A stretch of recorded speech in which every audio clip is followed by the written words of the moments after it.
पूर्व सीएम चरणजीत सिंह चन्नी पर दिए विवादित बयान के बाद सुनील जाखड़ मुश्किल में घिरते नजर आ रहे हैं। जाखड़ का कांग्रेस के भीतर विरोध और तेज हो गया है और पूर्व मंत्री अनुराग चौधरी ने सुनील जाखड़ के एक के बाद एक आ रहे विवादित बयान पर कड़ा ऐतराज जताते हुए कहा कि कांग्रेस हाईकमान को इस संबंध में कोई गाइडलाइंस जारी करनी चाहिए।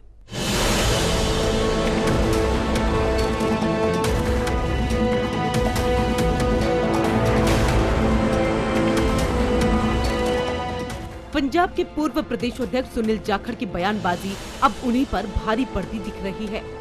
पार्टी के भीतर सुनील जाखड़ का विरोध अब खुले तौर पर सामने आने लगा है। ताजा विरोध सामने आया है उन्हीं की पार्टी के नेता और पूर्व मंत्री अनुराग चौधरी की तरफ से, जिसमें उन्होंने सुनील जाखड़ के खिलाफ पार्टी हाईकमान से कार्रवाई की मांग की है। अनुराग चौधरी ने सुनील जाखड़ के बयान को आपत्तिजनक करार देते हुए कहा कि कांग्रेस हाईकमान को इस संबंध में कोई गाइडलाइन जारी कर कार्रवाई करनी चाहिए। इससे पहले पूर्व मंत्री डॉक्टर राजकुमार वेरका भी दलितों पर दिए बयान पर सुनील जाखड़ को आरोपों के घेरे में खड़ा कर चुके हैं। खुद पूर्व सीएम चरणजीत सिंह चन्नी भी जाखड़ की मानसिकता को गरीब विरोधी बता चुके हैं। उन्होंने कहा कि जाखड़ ने दलित समुदाय की वोट से ही खुद को बड़ा नेता बनाया और अब उनके प्रति गलत सोच रख रहे हैं। इतना ही नहीं, चन्नी ने पंजाब चुनावों का जिक्र करते हुए सुनील जाखड़ पर पार्टी को नुकसान पहुंचाने का भी आरोप लगाया। उन्होंने बहुत ही समझदारी से, इंटेलिजेंट तरीके से पार्टी को हराने के लिए हर वो काम किया जो उनको सही लगा।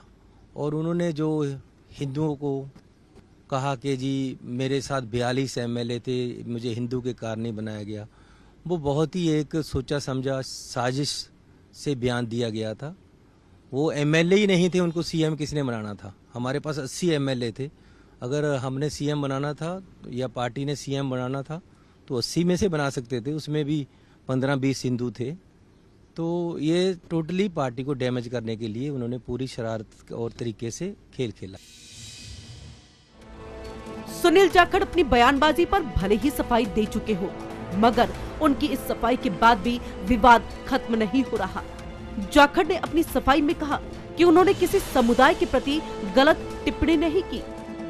उन्होंने सिर्फ उन नेताओं के बारे में कहा था जो कांग्रेस हाईकमान पर दबाव डाल रहे हैं, मगर तीर तो कमान से अब निकल चुका है, जो अब वापस आने से रहा। फिलहाल उनकी बयानबाजी का ये तीर 360 डिग्री घूमकर वापस जाखड़ की ओर जाता दिखाई दे रहा है। अब देखना होगा कि जिस तरह से पार्टी के भीतर जाखड़ के खिलाफ जो सुर उठ रहे हैं, उनकी गूंज पार्टी हाईकमान तक कब तक पहुंचती है और क्या पार्टी जाखड़ के खिलाफ कोई कड़ा एक्शन ले सकती है। Bureau report, MH1 prime.